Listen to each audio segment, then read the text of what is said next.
என் முன்னே போர். அச்சம் ஒரு வார்த்தையா தெரியவே இல்லை. என் எதிரி ஓட்டமும் புரியவே இல்லை.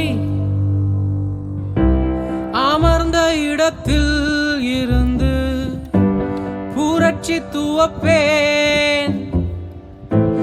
என் முகம் கொண்ட கொடிகள் ஊரில் நடுவேன். 1000 அம்புகள் வானை கிழிக்கும். என் பெயர் சொல்லி பாரு, காற்று மிதக்கும்.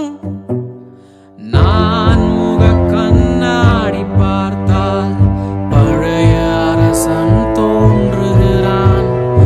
என் ஆணவ குரலை கேட்டால் அவனும் சேர்ந்தே ஒலிக்கிறான். என் வாழ்வில் ஒவ்வொரு நொடியும் மாண்ட மன்னன் காவியம். வாழ்ந்த மன்னன்